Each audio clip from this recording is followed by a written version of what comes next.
So, for today's episode, this is something that I feel like I'm preaching about. And hence why I think I have the cup of coffee, because I think that this is such a topic um, that people tend to miss. They tend to make this really formal, tend to make this overcomplicated. And I think this should be the type of conversation that you have with a friend over a cup of coffee. So today I'm joining you with my cup of coffee as a friend, hoping to tell you a little bit more about your target market. Target market, audience, customers, clients, leads, whatever you want to call it. Your target market is your audience, your ideal person, group of people that you are hoping to attract in your business.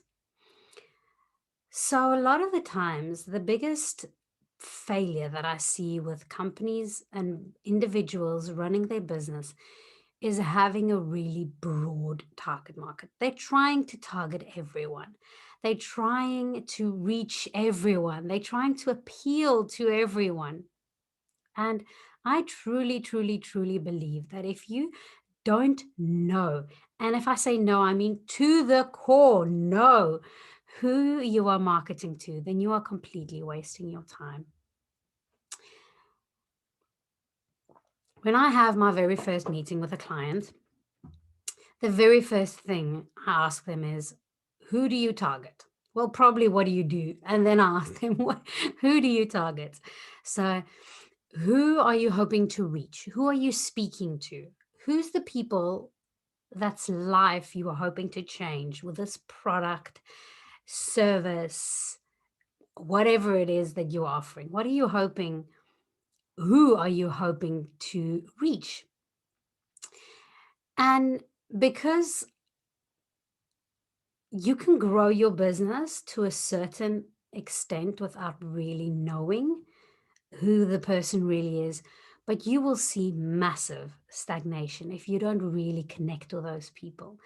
They won't be coming back. They won't be becoming evangelists and absolute advocates of your product if they don't feel like they're connecting with you or your product or your service. For instance, you shouldn't be marketing tea to a coffee drinker. I'm a coffee drinker, but I'm also a tea drinker. So, how do we do that? When you market your tea, you need to market to me as a tea drinker. When you're marketing coffee to me, you need to market coffee to me as a coffee drinker. This becomes difficult because in this highly, highly, highly competitive era, it is crucial to define. Let me just put this out of the way. It is crucial to define exactly who your target audience is. So, the first problem that I encounter is people not having a target audience, or they trying to reach everyone. So, they technically don't have a target audience. The second problem I encounter is people trying to reach everyone. They're trying to reach too large of a target audience. So, today we're going to talking about how do I narrow my target market down to only one person or two people, but mostly one person. So, I was mentioning that you have this highly competitive era, and it's crucial to define who your market is. Who will love and be an advocate for your brand? How can you do this? So, you do this by creating a buyer's persona. If you have listened to some of my podcasts or read some of my blogs, you will definitely have heard I've spoken about buyer's personas. But what I hear you ask, what is a buyer's persona? So, a buyer's persona is you establish your desired target audience, your group of people. From there, you go and you narrow it down to a single buyer. You look at demographics, you look at psychographics, you look at everything. Where do they live? Location. What do they like to do? What do they do in their spare time? And then you establish a specific marketing strategy around that. So when building a buyer's persona, you want to gather as much information as possible. So how are we going to do this? You're going to ask some of your either already clients or people that you are hoping to reach. You're going to phone them up, you're going to get a cup of coffee, and you're going to talk to them. You're going to ask them questions. You're going to get to know them. So don't just create a product and then sell it. Create a product based off of what they need. So, from all of this information that you then gather from them, what do you hate? What do you love? How old are you? How much money do you make? Well, you don't have to ask that to everyone, but if it's applicable, otherwise, you can kind of assume on that level. Where do you live? What areas what are you interested in, etc. And then you start going from there. What type of social media platforms are they on? What are their preferred method of communication? And you build it out. But you need to know this person who will be buying from you almost better than you know your best friend, or as good as you know your best friend. So, what I like to tell people is to imagine this person as a real person. Imagine them standing or sitting on the other side of your desk. Give them a name. Say, this is Sally or this is Mark. So, obviously, if you say Sally, then I'm hoping your demographics is female. Okay. Um, so, and then we form a personal connection. We start building out this ideal avatar that we have in our mind. So, how are we going to do this? We're going to look at background research. We're going to do a little bit of research on who these people are. We're going to look at who do they interact with. Um, we're going to look at where do they go to school, what do they like, what do they dislike, etc. And then things like background information. How did they grow up? What job are they in? Why are they in that job? And challenges and fears that they face every single day. What are their goals? What do they want to achieve in life? What are their short term or their long term goals? And what are their buying criteria? For instance, if you're selling a specific product. So before you will talk to this person as a normal person, you will ask them, before you buy a cup, a mug, what do you consider? Well, I consider how big it is. I consider what material it's made of because I wanted to keep my cup warm. I consider the handle. It needs to have a nice handle, or I prefer a cup without a handle because I like to hold my cups to keep my hands warm. I prefer different colors, or no, I like neutral colors. I like a brand that is very established, so like a Crate and Barrel or At Home.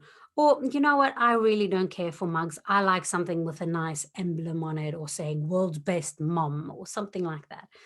So even just something as simple as a cup of coffee, a mug for coffee, there's a lot of criteria that go in. Price tag can be another thing that people look at. And all of those criteria you need to keep in mind. You don't have to be the cheapest to be the best, but you need to speak to the people that are buying your brand. So if you are a high-end mug distributor, creator, then you would be marketing to a high end. But then you need to know what high end looks like. You're probably not going to do rainbows and unicorns and probably for the high end user. You're going to probably do something like a large mug or something that is neutral in color or something in that line. Most important thing is you want to talk to your customers and ask what is their criteria before they buy something like that. So then you go and you create this persona. So before I mentioned about Sally, so we create this persona and we say, this is Sally.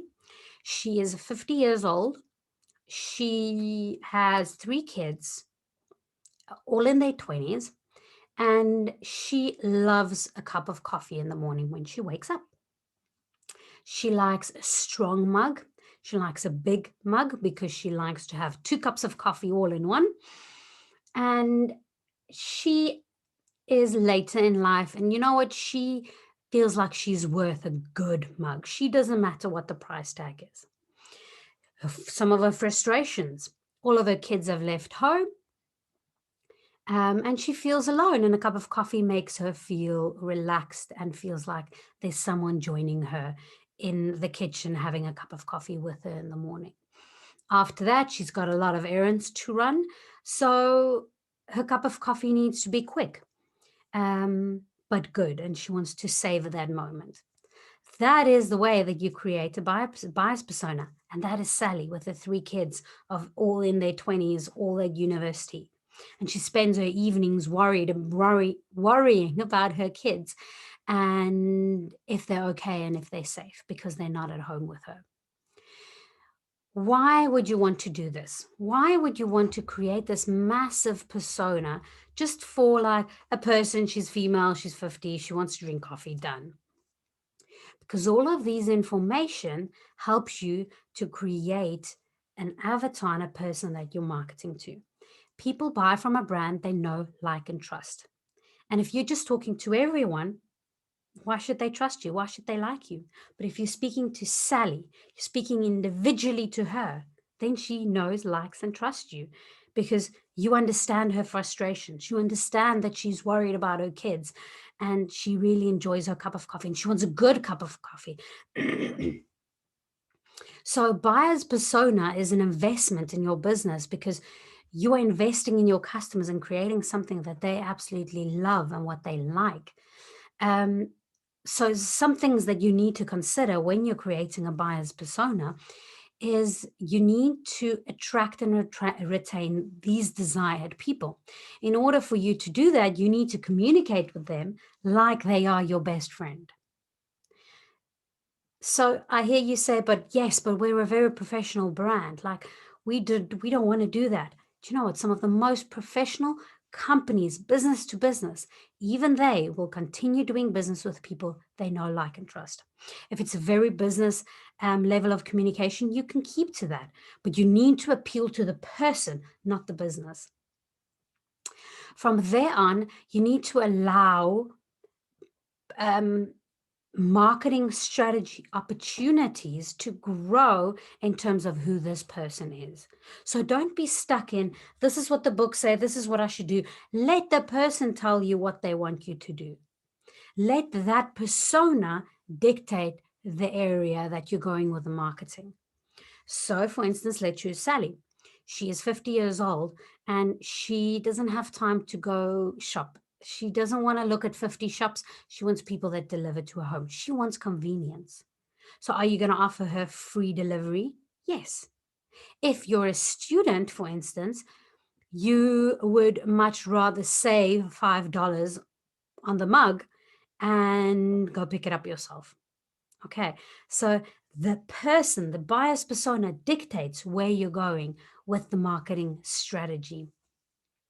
So a group segmentation is really vital here because although I'm talking about this one person, I know there's a lot of companies, a lot of you that can't do that. You can't narrow it down to only one person. Yes, Sally buys the mugs, but Mark, who's 28 and yuppie and makes a lot of money, bachelor, he also wants to buy the mugs. Okay, so what do we do there? So ideally, bias personas, we create 2 to 5 personas. I suggest as little as possible. So I would always start with one. But if you feel like you cannot break it down to only one, start with 2. Try figure it out with 2, then only maybe move on to 3. But then group segmentation is really vital so that you can group those certain people in those areas and market to both of them. Understanding the current and potential spending habits is really, really, really important. Why? Because, like I mentioned, the mother of 50 is willing to spend more. That is a spending habit. But the student is not willing to spend more. A mug is an essential for her, but not a luxury. So she just wants a mug with coffee in it, done.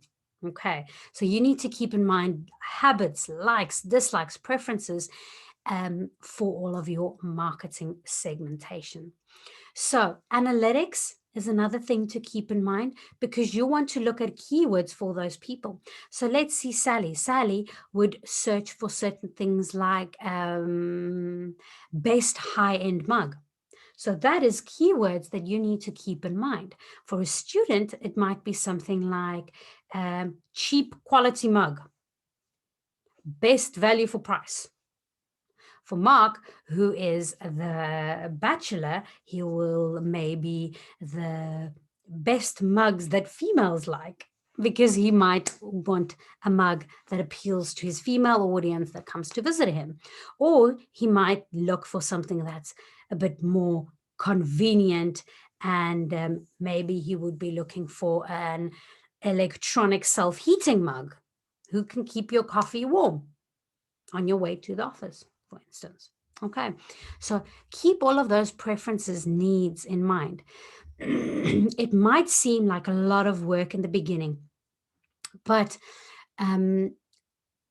creating bias personas and narrowing your target market down has shown to have a return rate of almost 900% more than companies that do not do this.